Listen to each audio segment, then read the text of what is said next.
Bueno, pois comezamos a última sesión das xornadas que vos teníamos preparadas con a propostas de espazos, habría que dicir a propostas de espazos colaborativos. E aquí teño ao meu lado a persoas que veñen por diferentes motivos a este espazo. Son, en verdade, dúas maneiras de traballar colaborativamente. Van empezar a intervención primeiro os que teño a miña dereita, Xusto Alejandro Lamas, e van falar non de buscatermos, que as persoas que xa estamos aquí, xa somos vellos coñecidos, coñecemos de sobra o produto Buscatermos, ese tesouro que tiñamos agochado na Universidade de Santiago e agora logramos entre todos tirar as cancelas para poder partillalo. Dicía que non íamos falar de Buscatermos, senón da proposta de colaboración que veu dar na aplicación que imos presentar hoxe, que van presentar hoxe, tanto Xusto que a alma mater, a cara, o corpo de Buscatermos, e Alejandro, que é alguén que veredes no currículo que é licenciado en Químicas. Entón, que fai un licenciado en Químicas nos encontros de normalización lingüística? Isto é o que nos ven contar hoxe Alejandro aquí. É o máis interesante, quizáis, esta conxunción de mundos totalmente opostos, aparentemente, pero que, de repente, por arte de Birlibirloque, fai que unha empresa punteira do ámbito da tecnoloxía pete na porta dunha universidade, dun servizo de normalización lingüística, e diga, isto que tedes aí non só é interesante para vós, senón que tamén é interesante para nós.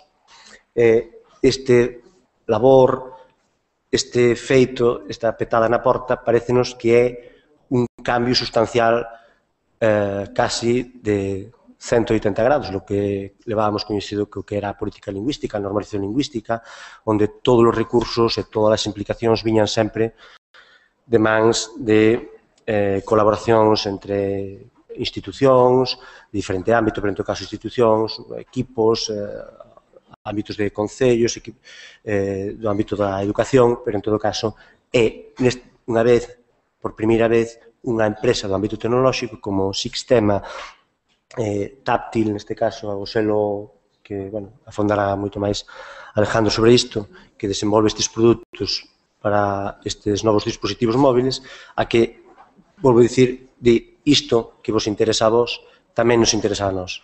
Interesa poder desenvolvelo e levar este recurso tan impresionante na palma da man. E tamén, como proposta de espazo, imos falar, ou vai falar, Queca Carballo, do viveiro de propostas normalizadoras. Esas cousiñas que se lle ocorren á xentiña da Contenol, que teñen esa cabeza que non lles para, que empezan, son xente nova, e eu creo que funciona moito porque boa xente, encima son amigos, ou somos amigos. E, por verse, falan de lingua, falan de normalización lingüística, falan de ideas, e desas cabeciñas saen propostas tan interesantes como a Gústamo Galego, que está cambiando un pouco a forma de ver unha estética nova, un fotolog, para sacar fotos con lemas buscados e saen deste viveiro. Entón, eu estou realmente contento e emocionado de poder presentarvos estas dúas propostas, porque, por un lado, o meu ámbito laboral, teño aquí a Xusto, compañeiro e amigo, e, por outro lado, como membro da Cotenol desde os seus comezos, vexo agora que aqueles froitos que plantamos a mediados dos 90 están dando as mellores uvas neste momento. Entón, creo que vai empezar Xusto, Despois vai Alejandro, que é o director, xusto non me lo presento, porque xa está máis que presentado, é recoñecido. Teño que dicir que cando estábamos mirando do logo para o iPad, queríamos ir poñer a cara del, porque pensábamos que era merecente, pero bueno, ao final vai outra cousa.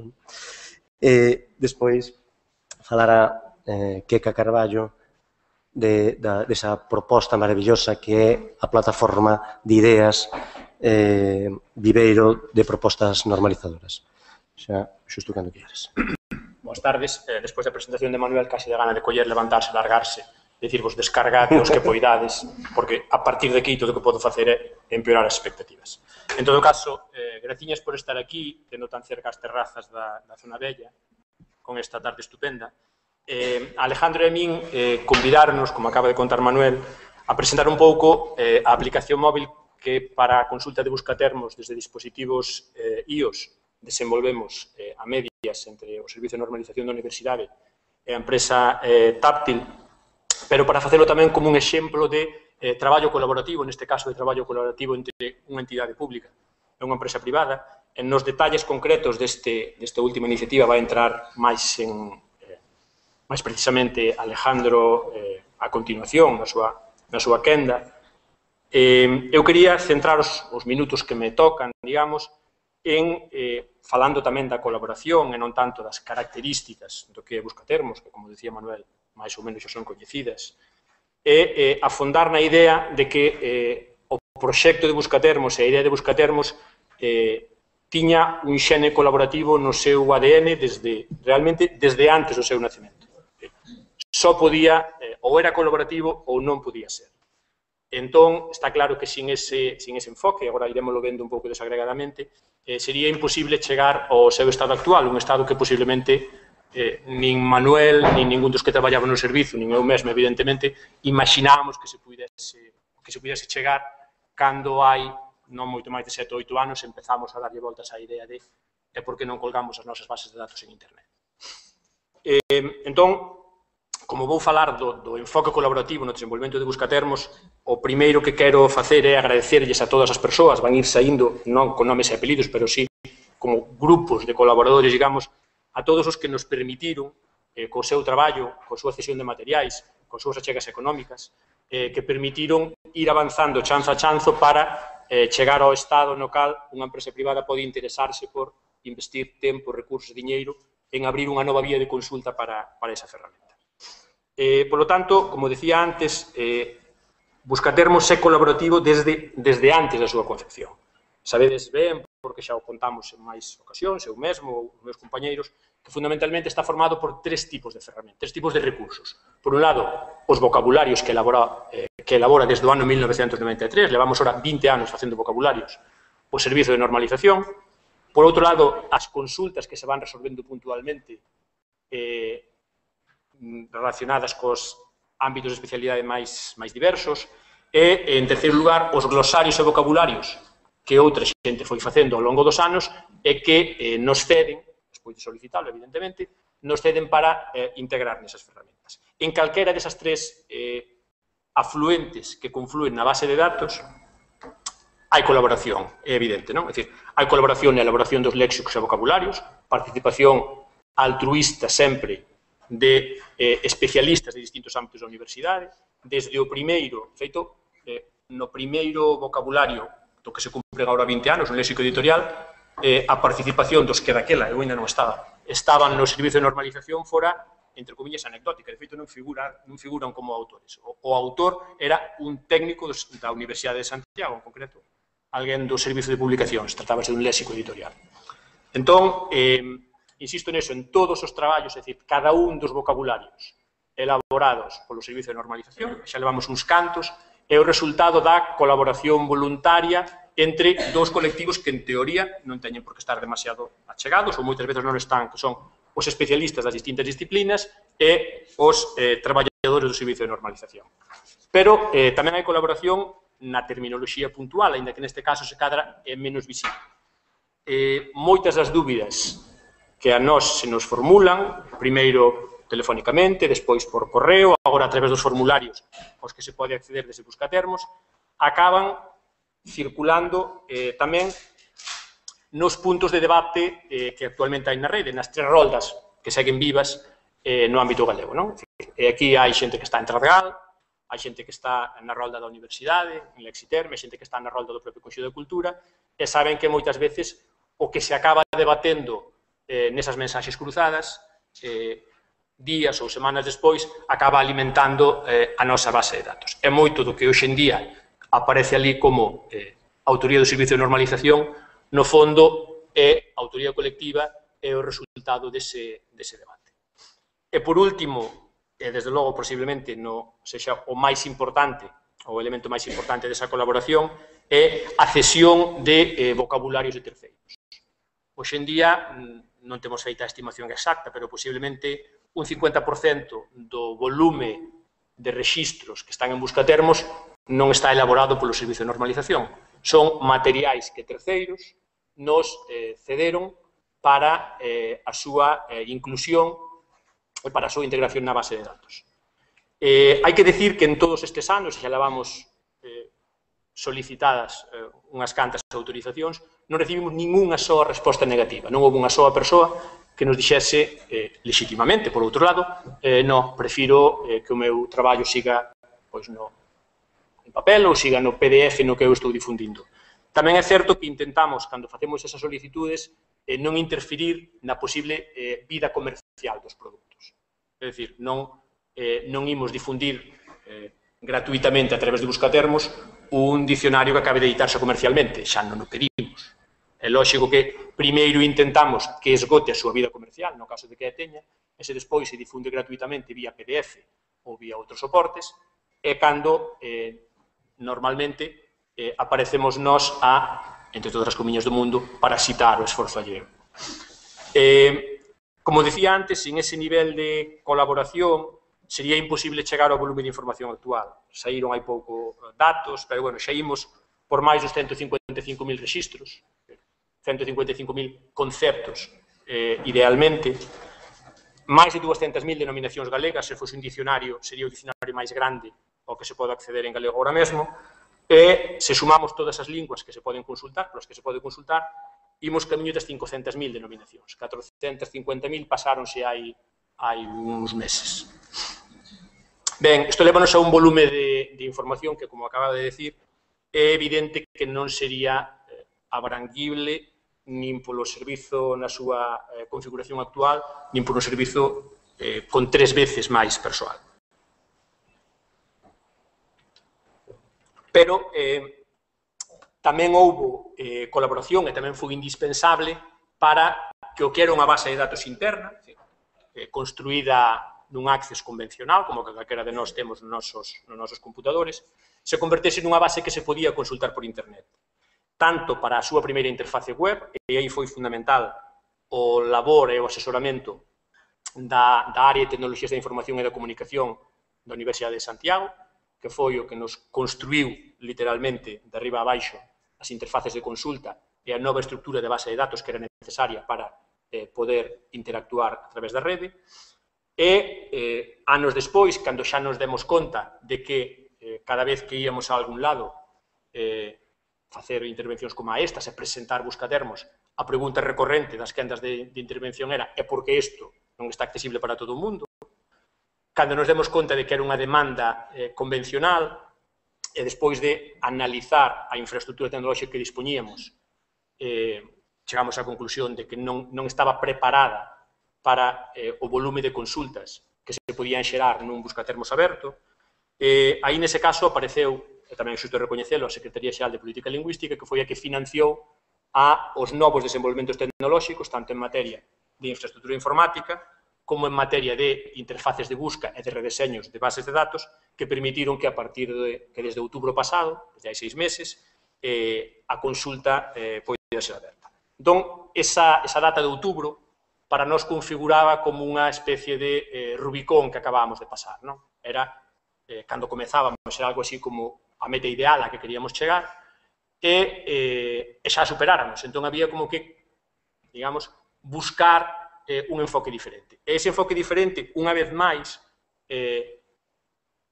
insinuóunolo ou animounos a dalo os técnicos informáticos da universidade, que nos propuxeron optar, e despois Alejandro falará máis en detalle desto, por unha política de acceso aberto aos datos.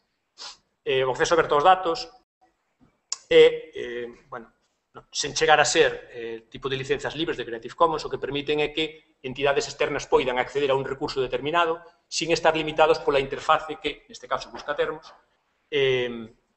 se ofrece como consulta, como interface de entrada para o usuario final. Isto permitía que particulares ou entidades externas pudesen desenvolver aplicacións que consultasen directamente contra o corpus de datos, contra a base de datos, sen ter que pasar pola interface de consulta.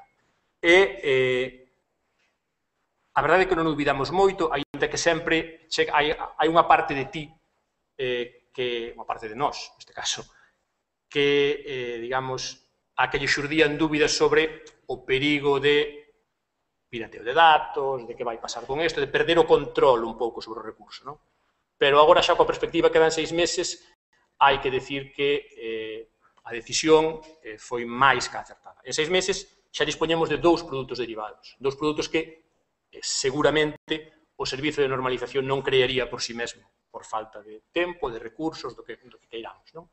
Son o complemento para Firefox, que calquera pode descargar, que permite facer buscas en Buscatermos desde a interface, desde a caixa de consultas do propio Firefox, sen ter que ir directamente á página de Buscatermos, e, en segundo lugar, a aplicación móvil para dispositivos Apple, que a continuación nos vai presentar Alejandro. Xa para rematar, eu quero insistir no acertado que se demostrou esta política de permitir accesos libres aos datos, e tamén deixar en riba da mesa se cadra para o debate final, que estou seguro que non somos a única entidade galega que ten datos que poden ser valiosos e interesantes para que outras aplicacións poidan consultar. Está Manuel aquí soplándome por detrás, que dea datos de consulta. Se cada parte de vos xa os vistes, fixamos hai pouco unha especie de informe dos primeiros 6 meses, houve 15.000 sesións de consulta en 6 meses e 50 e pico mil páxinas vistas, dando por suposto que cada unha desas consultas non tiña por que converterse nunha consulta telefónica, no caso de non existir Buscatermos, nin que cada páxina vista ia ser unha decisión que os técnicos do servizo tivésemos que tomar como resposta a esas hipotéticas consultas. É evidente que simplemente un 5 ou un 10% dese volume de tráfico sería inasumible para atendelo nun diálogo tradicional no que as consultas chegan individualmente vía telefónica ou vía correo electrónico. Entón, agora sí que remato, a última conclusión que tamén se demostrou acertada é que é moi interesante ofrecerlle autonomía ao usuario para a consulta dos recursos. Eliminar a interface, que neste caso supoñemos os técnicos, e que sexa o usuario, a persoa particular, a que en primeiro lugar intente resolver as súas propias dúbidas nun entorno 24 horas ao día, 365 días ao ano, e que a consulta co especialista, a consulta coa persoa humana, por dicir así, que sexa só para aqueles casos nos que a consulta particular, a consulta que fai directamente contra a interface non dé resultado. Non facelo así implicaría limitar moito o volume de repercusión que pode ter o produto. Xa digo, 50 e pico mil páxinas vistas en 6 meses. Nada máis, xa deixo ahora a Alejandro que siga falando da aplicación neste caso e do acceso aberto a datos.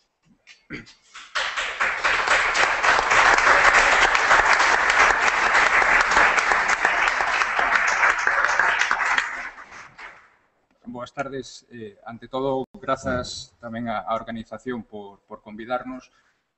Sinceramente, a dificultade de dar resposta á pregunta que facías de que fai un químico nestes encontros de normalización engádese neste caso a presión de ter unha das últimas quendas da xornada nunha soleada tarde de venres, co cal tentarei ser o máis breve e conciso posible. Nos, como decía Manuel, despois foi detallando xusto, pertencemos a Sistema é unha empresa de desenvolvemento informático que ten unha área específica de desenvolvemento de aplicacións móviles que se chama Táctil.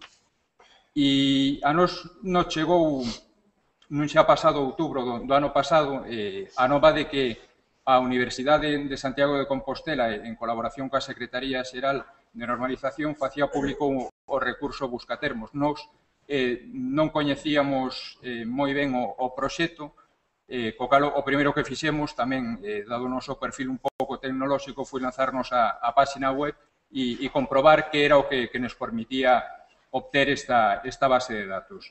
Realmente quedamos sorprendidos porque, bueno, eran prácticamente 800 áreas e subáreas de coñecemento as que abarcaba a base de datos, non? Co cal vimos que era un recurso interesantísimo si se podía explotar de alguna forma máis alá da propia interfaz que propuña neste caso a USC. Co cal a nosa idea foi plantexarlles a creación dunha app, neste caso para dispositivos Apple.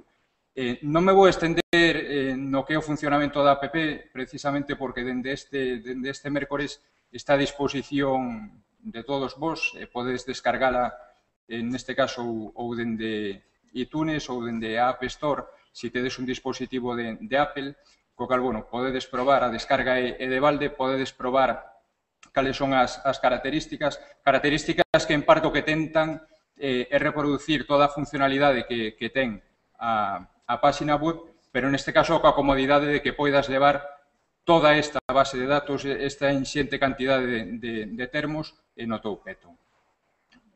Tentamos reproducir, como vos decía, as fichas, tes posibilidades despois de engadir marcadores, etc. Como os decía, non me quero centrar moito no que é a propia aplicación, sino nun feito que cando vimos por primeira vez a base de datos e a página web nos chamou a atención. E era algo que puña así como máis información do servizo web. Chamounos moitísimo a atención porque non é habitual que unha vez se lanza unha aplicación se proporcionen máis mecanismos aparte do que inicialmente o autor ou o creador, neste caso do produto, propón. E neste caso, pinchando en máis información do servizo web, o que vimos era que existía un servizo REST de consulta, un API. Isto é, para entendelo, pois, un mecanismo que puñan a disposición de todos nós, dos programadores, pero tamén da xente que na súa casa queira fedellar coas novas tecnoloxías, dispuñan uns mecanismos para que todos aqueles que poidesen, que quixesen facer uso da base de datos de Buscatermo, poidesen facelo. Este, en ningún outro motivo, foi o que nos levou e animou, dende logo, a poder trasladar a base de datos de Buscatermos, neste caso aos dispositivos de iOS. Que sucede? Que realmente non é algo habitual que este tipo de iniciativas cedan datos ou dean mecanismos alternativos de consulta aos mesmos. Existe un certo sentimento histórico de propiedade e autoría dos datos por parte das administracións, neste caso, tanto das administracións locais como das estatais, pasando polas autonómicas, sobre quen, como, cando e onde ten que ter estes datos. É dicir, queren ter un control prácticamente absoluto da información que se publica. Afortunadamente, dende hai uns anos, digamos que empeza a ser máis coñecido un movimento que se chama Open Data. Seguramente, a día de hoxe, prácticamente todos vos coñecedes o que é o software libre e as vantaxes que ten. Isto ven a ser conceptualmente un paso máis no que implica que non só o software ten que ser libre, neste caso por parte de empresas, sobre todo por parte das administracións, sino que todos os datos que, ademais, nós como contribuintes estamos pagando, é dicir, os nosos impostos, unha parte deses impostos van destinados á obtención e tratamento desa información, pois que poida ser, ao final, revertida na sociedade. E revertida non de calqueira forma, é dicir, non como a siqueira administración de turno que se publiquen, sino que sexa baixo uns estándares. Os datos teñen que ser entregados á sociedade en cru. E para iso, un dos obxectivos do Open Data é a reutilización da información do sector público, as siglas RIS, e por definilo, o que tenta é poñer a información do sector público disponible tal cal é dicir, en bruto, tal cual a teñen, neste caso, eles nas súas bases de datos, en formatos estándares abertos, é dicir, que non esteamos condicionados a ter que empregar ningún tipo de software para visualizar o que podamos empregar o software que nos queiramos para facer esas consultas, facilitando o seu acceso e permitindo a reutilización. Realmente o Open Data, aínda que poida parecer un termo moi moderno, ten moita antigüedade. As primeiras referencias sitúano en Suecia, en 1776, cunha lei que había lei de liberdade de prensa. Son as primeiras referencias as que a sociedade ten dereito a obter a información pola que está pagando. Que sucede? Que, bueno, que realmente non é de ámbito máis masivo todo este movimento ata que no 2009 pois chega a Casa Blanca, neste caso Barack Obama, e o que fai é dar un volco total na política de protección de datos e, sobre todo, de publicación de toda esa información. E, a partir de aí, o que fai é crear unha página web, Datagov, que o que fai é poñer información de ámbito económico, de ámbito societario, de ámbito xeográfico, de ámbito político, todo isto a disposición dos usuarios. Que se conseguiu? Pois un pouco no resto dos países, un pouco por imitación dese movimento que fixo no seu día o goberno de Estados Unidos, foron abrindo cada vez máis e máis os seus datos.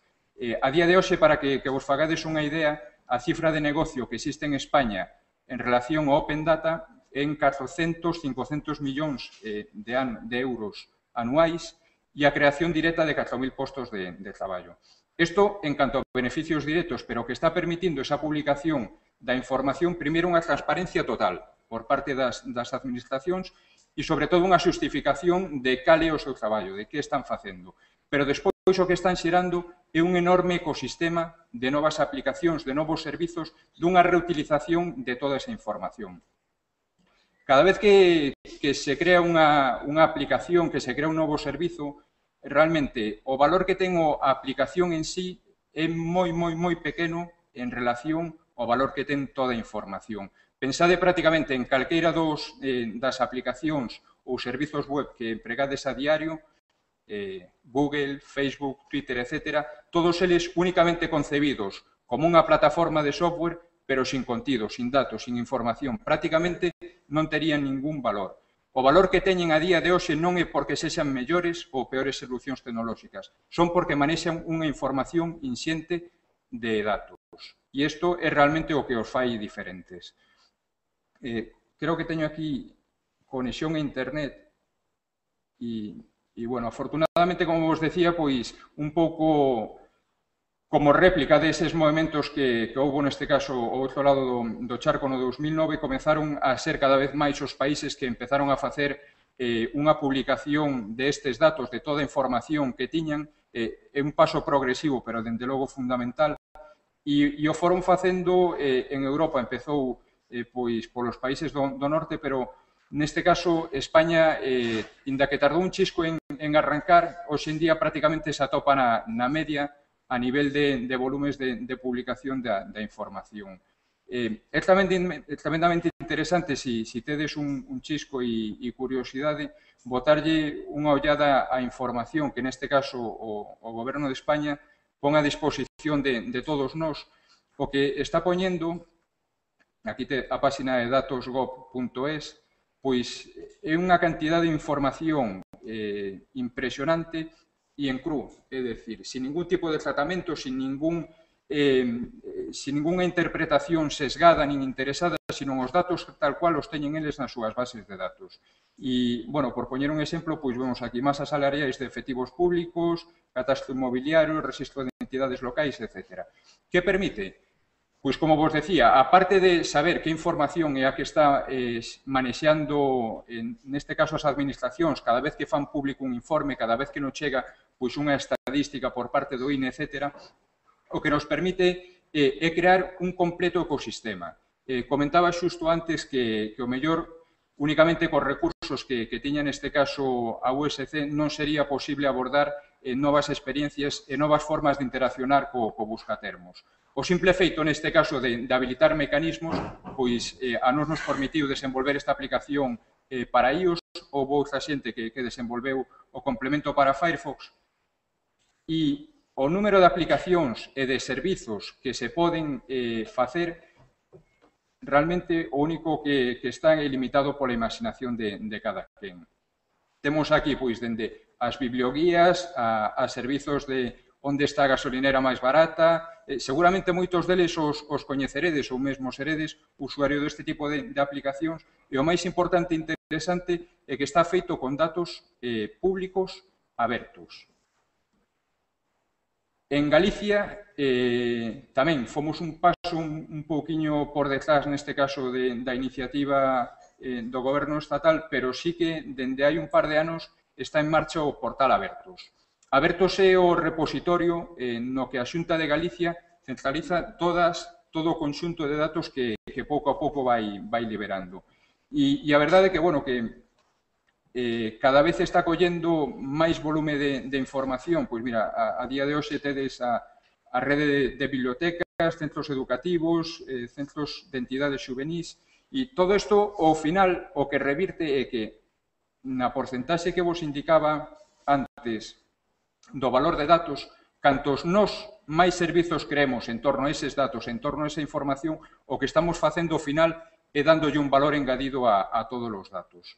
Co cal, pois, dende aquí, animarvos únicamente xa para finalizar, se está nas vosas mans e se non está nas vosas mans, pois tamén para facer a presión necesaria para que, na medida posible, sempre que fagades un desenvolvemento, sempre que abordedes un proxecto e sempre que contedes cunha información, non limitar únicamente a publicación a esa publicación inicial que poida ser en formato papel ou nun formato digital, pero moi pechado. Pensade que o que estades conseguindo, a fin de contas, vai a ser incrementar de maneira prácticamente exponencial as fontes e as vías polas que se vai a poder consultar toda esa información e o uso que se vai a poder facer das mesmas.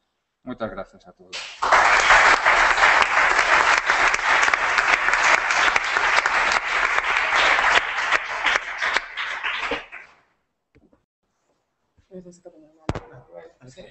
Sí, claro.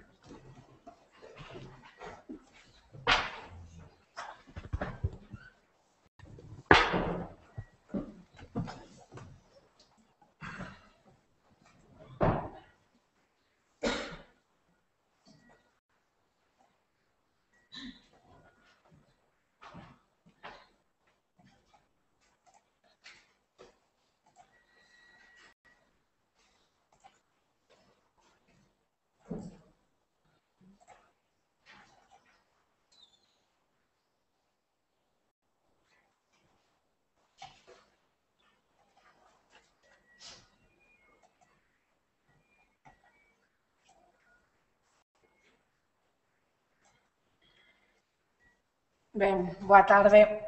Vou intentar ser moi breve. Vou presentar o que é o Viveiro, que foi unha das liñas de traballo que aprobamos os socios e as socias da Cotenol o ano pasado, en 2012, e que puxemos a andar a partir de maio.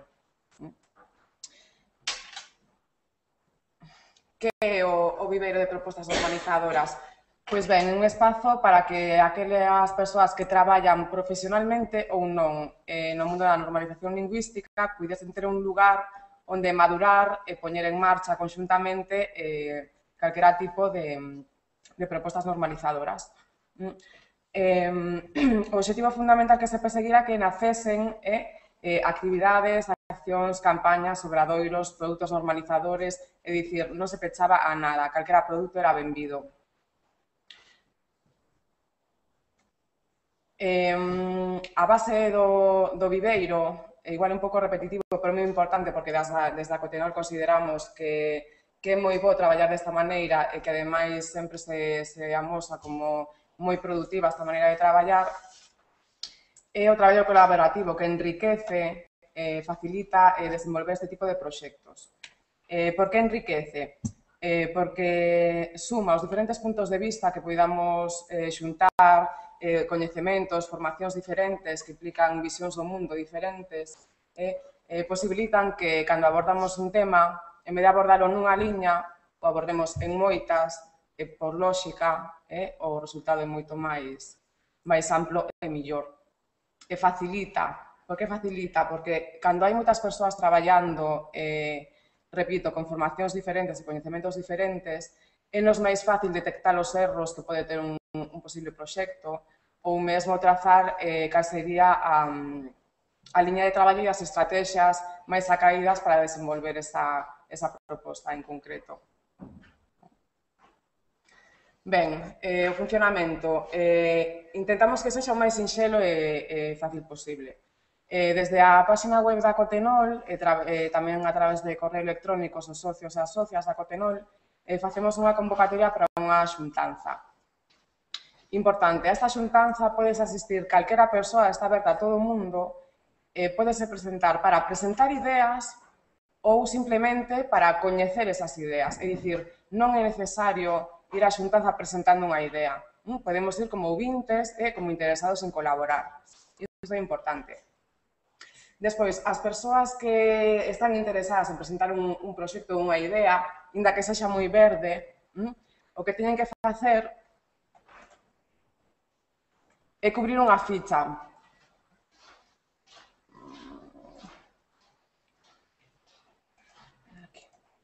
Que se descarga do noso web. Vedes, cubres en 5 minutos, simplemente poñer un nome para un proxecto, os datos da persoa que fai a proposta, unha descripción breve, uns obxectivos, unha explicación, a quen vai dirixida, se vai dirixida a algunha entidade pública, se vai para escolares, se vai para consumidores, pro que sexa. Quen se propón que a promova, isto é importante, podedes presentar unha idea coa idea de que alguén, o sea, que non sexa des vos os promotores, vale, para que o promova outra persoa ou unha entidade en concreto. E despois, simplemente, incluir, se sabemos, porque ás veces as ideas están ainda tan verdes que non temos estes datos, pero se podemos, e o temos claro, incluir as necesidades materiais, as humanas, unha proposta de como xestionalo nos tempos a través de reunións semanais, a través de contacto por correo electrónico, etc. Os prazos previstos, se teñen, e calquera outra observación que consideredes importante. Ben. Despois, estas fichas, importante, hai que enviálas unha semana antes, máis ou menos, de que comece a xuntanza. Por que? Porque as reenviamos a todas aquelas persoas que van participar na xuntanza para que teñan un coñecemento previo de que é o que se vai presentar. Entón, o día da xuntanza, cada promotor ou promotora dunha idea ten 10 minutos para expoñer o que considere. E despois, aquí ven a parte interesante, hai unha quenda de intervencións, onde todas as persoas asistentes pois fan achegas, desde críticas ou cosas que non ven claras ou outras ideas de como se podería desenvolver, etc. E a partir de aí se forman os grupos de traballo. A xente que xa coñece a idea decide se quere traballar nese grupo ou non, pasas unha ficha e neste momento quedarían conformados os grupos de traballo. Ben, rematada a xuntanza, as fichas refanse e colgámolas no web do Cotenol. Refanse porque moitas veces, grazas a esa quenda de intervencións, as fichas cambian completamente. Vale, a idea queda moito máis definida, os procedementos, etc. E colgámonos no web do Cotenol porque volvemos a abrir un prazo novo para que xente que estea interesada e que por calquera razón non puido ir á xuntanza poida apuntarse. Ben, entón, neste momento quedarían conformados os grupos de traballo. Como se desenvolven estes grupos de traballo, os proxectos? Ben, pois neste caso, isto depende única e exclusivamente da proposta do promotor ou da promotora da idea, e non da Cotenol. A partir deste momento, a Cotenol desaparece un pouco da liña, e diredes, que fai entón a Cotenol? Ben, desde a Cotenol convocámoslo, o poñemos en marcha o Viveiro, convocámoslo as xuntanzas xerais, mas os donos dos proxectos son, en todo caso, as persoas que os presentaron. Polo que da xestión, maduración e desenvolvemento vanse encargar eles. De todos os xeitos, a Cotenol sí que temos un papel, ademais de presentalos, que podemos participar naqueles proxectos que a directiva considere que son oportunos ou que está dentro das nosas posibilidades. Podemos asesorar sempre que poidamos facemos un seguimento de todos os proxectos para ver como van, se van para adiante, se quedaron colgados, se hai algún problema. E despois tamén, co permiso dos promotores, facemos unha difusión a través das redes sociais, do correo e da nosa página web, para que se coñezan. Proxectos presentados o ano pasado, en maio. Foron 12 en total os que se presentaron. Houbo 3 que foron reformulacións de proxectos existentes, que decir, non teñen por que ser ideas novas, poden ser unha tentativa de volver coller un proxecto que xa existe para darle unhas voltas. Neste caso, había 3 reformulacións, que eran o Club de Debate, o Galegote Rock e o Agasallo, propostas de regalos en galego. E despois hai 3, unha en concreto que funcionou moi ben e outras 2 que están en desenvolvemento. Canto ao Club de Debate, o viveiro que conseguiu segue funcionando como funcionaba antes, pero sí que conseguiu novos espazos, como Ourense UC, onde antes non se facía. No Galegote Rock realmente o viveiro non supuxo ningunha achega, pero para Agasallo, por exemplo, reformulouse o proxecto inicial, que non sei se o coñecedes, era un PDF, digamos, como unha revista con produtos para facer regalos en galego, e vais a reconverter nunha páxina web en liña, onde poder facer compras en galego, e onde vai colaborar a Xunta de Galicia neste proxecto. Ben, canto os proxectos que están funcionando en desenvolvemento. Gústame o galego. Penso que todos coñecedes esta iniciativa, porque tivo moitísimo éxito, foi abrallante, nós estamos sorprendidos do éxito que tivo e do que lle gustou a xente. E tivo tamén moita repercusión na prensa, porque estivo en todos os sitios nos que estivo, que vos podo dicir que estivo empezou, sabes, no Culturgal en Pontevedra, pasou por Santiago de Compostela 2 veces, estivo en Vigo, estivo en Silleda, estivo en Carnota, en Carballo, vai visitar Carballo, Burela, Santiago outra vez, Ferrol, Narón e Ames. E ademais en espazos cidadáns moi diferentes, desde centros comerciais ata restaurantes, ata xornadas vencelladas coa linguas ou cursos, etc. Cal era o obxectivo desta campaña de visibilización? Pois era facer visible o apoio de persoas individuais ao proceso de normalización lingüística en xeral, posando desta maneira, pois un fotocall con lemas a prol da lingua. En todas as cidades houve unhas colas para sacar as fotos tremendas. A xente estaba moi interesada, había xente anónima, vedes o tipo de lemas que se manexaban. Había xente anónima.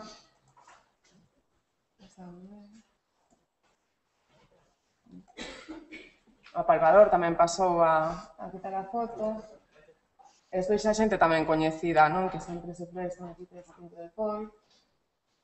A Sechu, Beiras, o noso Presi tamén estivo. Listosar tamén, que está en todas.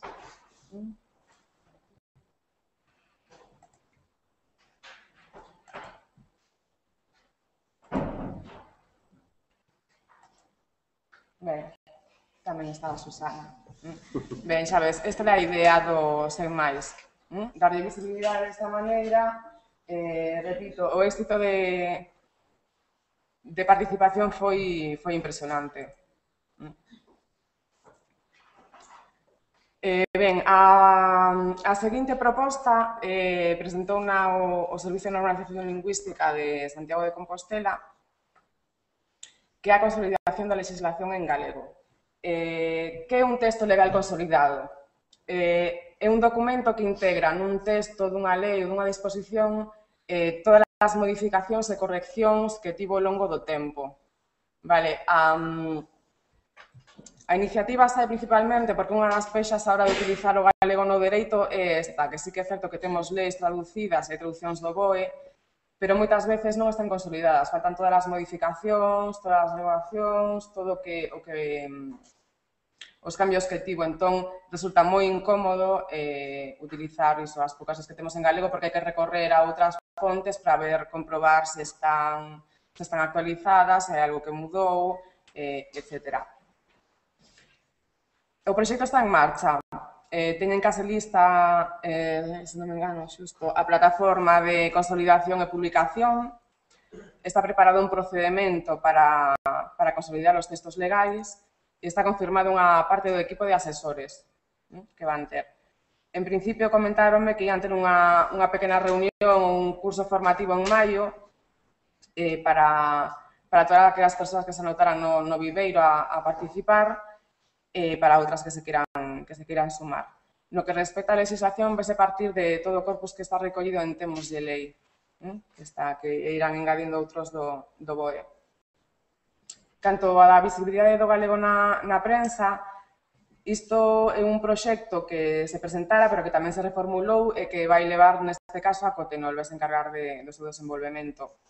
Por así en marcha os primeiros meses, co objetivo de impulsar unha acción que eu penso que presentouse moitas veces esta idea, procurando visibilizar o galego na prensa, é dicir, buscar o compromiso e a participación de xente que está habitualmente na prensa, deportistas, empresarios, políticos, etc., para que pidan que a súa escolla de lingua a hora de facer declaracións, entrevistas, etc., se respete no medio de comunicación que vai publicar esa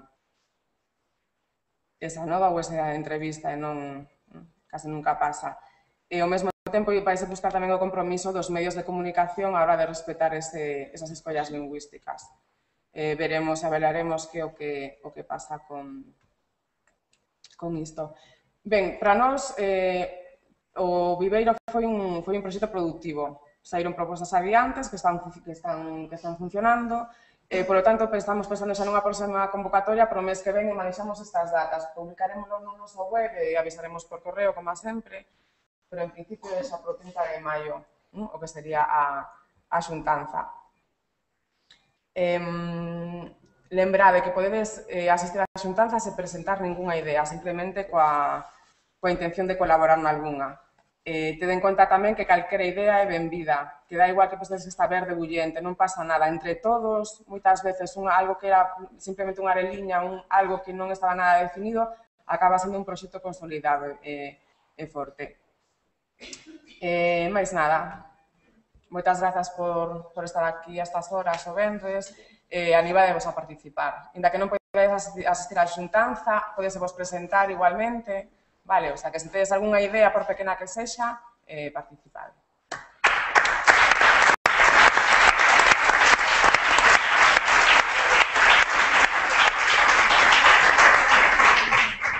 Bueno, ben, que importante é saber a meta e coñecer os camiños, non?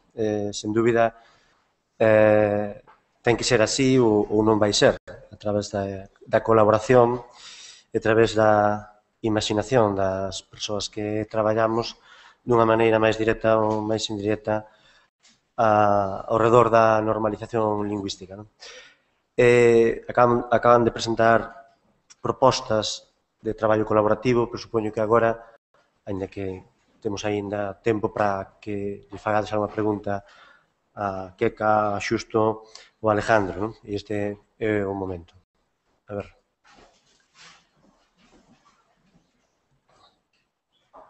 Eu teño preguntas, ou seja que...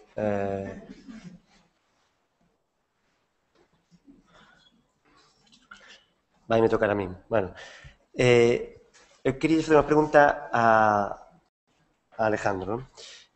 A pregunta é por que escollestes o sistema iOS no canto de coller o sistema que parece que é o maioritario, e tamén que traballa creo, con sistema de software libre, non?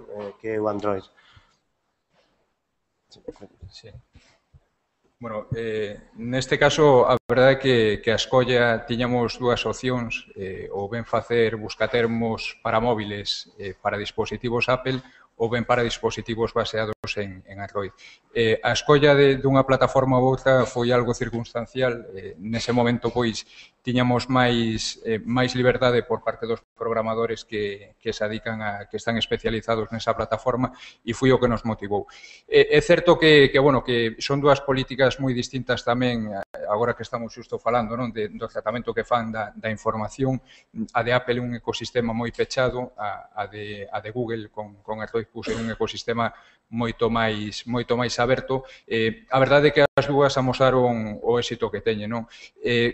Si xusto me permite, tamén aproveito e conto unha pequena anécdota con respecto a esa dificultade que hai coas políticas tan restrictivas que a veces ten Apple. O desenvolvemento en sí da aplicación foi relativamente sinxelo. A verdade é que estaba moi ben estruturado todos os métodos e toda a base de datos por parte da universidade, co cal fomos quen de desenvolver dunha forma bastante áxil a aplicación. A gran dificultade e o que supuxo un retraso fronte aos prazos inicialmente autoimpostos foi precisamente a aceptación por parte de Apple da aplicación. Neste caso, nos enviamos aí xa máis de 2 meses unha primeira versión. Son moi restrictivos en canto a normativa que ten que cumprir cada unha das aplicacións, pero nestes casos a dificultade que tiñan era máis a nivel conceptual. Eles entendían que o buscatermos era un dicionario e que como dicionario pois non podía ser publicado na App Store, non podía ser publicado empaquetado como unha aplicación, sino que tiña que ser, neste caso, distribuído como un libro electrónico e co seu ISBN correspondente, non? Costounos un mes e pico pois de tira e afloxas e negociacións e ao final creo que conseguimos pois facerlles ver que Buscatermos é realmente moito máis, non que un mero dicionario. Moi ben. Alguén quere plantexar algunha cuestión?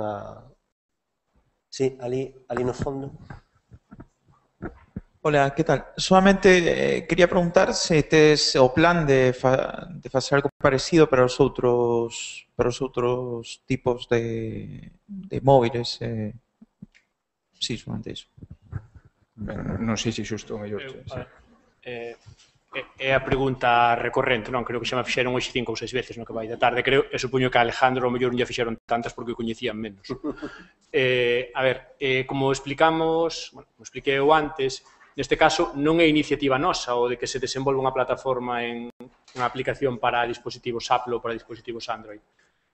A porta para que calquera entidade interesada en desenvolvela segue aberta, está aberta desde o día 1 de outubro. Neste caso, a colaboración das empresas, como foi no caso de Táptil, é absolutamente voluntaria e altruísta, é dicir, a universidade non pagou esta aplicación, senón que foi a empresa que se dirixiu a nós para desenvolvela, e evidentemente o servizo de normalización, non son o seu director, pero creo que podo falar tranquilamente no seu nome, estaría encantado de que en poucos días, poucas semanas, a calor do rebumbio mediático, por decir así, que se puido montar coa aparición da aplicación para os dispositivos, para o sistema operativo iOS, aparecese unha empresa, un particular, alguén interesado en desenvolver algo parecido para Android. Se temos nós que promover ese desenvolvemento, é dicir, se eso ocorre, se pasan esas semanas e non hai ningunha entidade, ningunha empresa, digamos, interesada en facelo, teremos a medio, imagino que haberá que analizar os custos, a viabilidade, nun contexto de afogo orzamentario, como que está todo o mundo prácticamente, haberá que valoralo desde o punto de vista económico. Pero a nosa disponibilidade, é dicir, digamos, nós non tomamos a decisión de que existise unha aplicación móvil para iOS, tampouco a tomamos de que exista para Android. Estaremos encantados e aplaudiremos cas orellas se tal cousa existe, igual que boa parte dos que estades aquí polo que preguntastes durante o xogo pola tarde. Bueno, decíame antes tamén Alejandro que está aberto dende o mércores, non? O mércores, sí. Baixar, que levábamos xa máis de 200 aplicacións instaladas en iPhone, iPad, e isto ten que correr do boca a orella, non? Porque é unha ferramenta fundamental, queremos nós, eu que traballo con isto, con Buscatermos desde hai moitísimos anos, agora non podo entender o meu traballo sin esta ferramenta. É absolutamente innegociable iso, ou seja, Buscatermos ten que estar funcionando, senón apaga e vámonos, non? Este dispositivo o que lle dá un valor engadido moitísimo maior, é dicir, xa non tens que estar apegado a un monitor, cunha pantalla, cun teclado, senón que no peto levamos unha ferramenta terminolóxica que hai 10 anos non a podíamos nin ver en perspectiva, nin en soños, non? Entón, son boas noticias ter hoxe en día buscatermos nestas plataformas que están comendo todo o mercado. Eu creo que os ordenadores están cada vez arrinconados máis nos despachos e telo na palma de man, isto é algo absolutamente fabuloso. E o que é novidoso, o que nos emociona, como dicíamos antes, é que sexa táctil, sexa sistema, a que diga isto que a vos vos interesa tamén nos interesa a nós.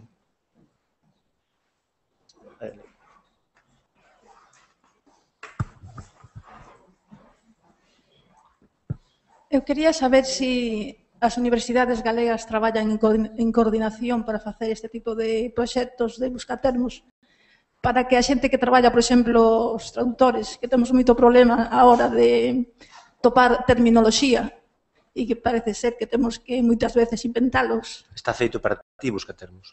Sí. No, pero o que me interesa é saber se entre as universidades hai colaboración. Vache contestar xusto, pero pensábamos en persoas como a ti, esas persoas que traballades fora para poñervos buscatermos a vosa disposición. A ver, non entendí moi ben se cando falas de traballar en colaboración te refires a elaborar, por exemplo, os vocabularios que despois acaban alimentando buscatermos ou se te refires ao propio desenvolvemento da interface. En todo caso, hai colaboración, por decirlo así, subterránea, por utilizar un adxetivo, no sentido de que é frecuente que consultas circulen entre os tres servicios de normalización en todas as direccións. Eu podo consultar a xente que traballa na Coruña ou a xente que traballa en Vigo e viceversa. O que é a elaboración de vocabularios, non hai realmente experiencias de colaboración conxunta. Cada entidade elabora os vocabularios pola súa conta. É certo tamén que, neste caso, a Universidade de Santiago ten un traballo máis continuado, por decirlo así. Quero dicir, en Coruña e en Vigo levan feito moitas cousas, pero se cadra máis ou ben a raíz de iniciativas puntuais. Por exemplo, a Universidade de Coruña sacou entre o 2006 e o 2009 toda unha colección de glosarios castelán-galego vinculados a un proxecto de dinamización, é dicir, a colección profesionaliza a túa lingua, e desde aquela realmente non editaron moito máis. Entón, probablemente, as estrategias o papel que xoga o desenvolvemento terminolóxico dentro da estrategia de traballo de cada servizo é diferente. É dicir, no servizo en Santiago levase 20 anos traballando con máis ou menos esforzo, pero traballando nunha liña continuada, é dicir, sempre hai vocabularios en elaboración. Agora mesmo hai en marcha en distintos estados, desde un que se presenta este vindeiro martes ata algúns que están comenzando. Mentras que, pola súa distinta enfoque do traballo terminolóxico, que non é ni mellor nin peor, simplemente diferente, outras entidades ven máis como un auxiliar de iniciativas de dinamización. Entón, nese sentido, respondendo ao que preguntabas, non facemos vocabularios en conxunto. Tamén é certo que ata hai pouco tempo o traballo colaborativo a distancia era máis complicado. Nese sentido, o feito de ter redes de datos estancas entre as tres universidades, é dicir, eu non podo acceder á rede de datos interna da Universidade da Coruña e a Universidade da Coruña non pode acceder á rede de datos interna da Universidade de Santiago, fai que compartir, por exemplo, material, unha base de datos de traballo, compartila en servidores sexa máis complicado. No que ten que ver coa interface de Buscatermos, aí sí que Buscatermos é un proxecto exclusivo da Universidade de Santiago, desenvolvido cos seus propios recursos humanos, mentras cos recursos materiais que conseguiu. Agora mesmo, as outras universidades son usuarios dese recurso.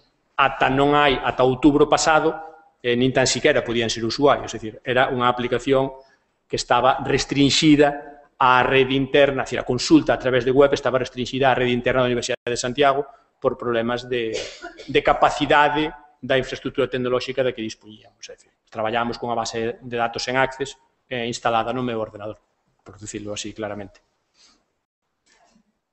Bueno, pues ata aquí chegamos. Rematamos xa a última sesión e comeza a clausura, que xa non seremos nós que na faga, senón supoño que subir aquí que alguén máis. Supoño Valentín.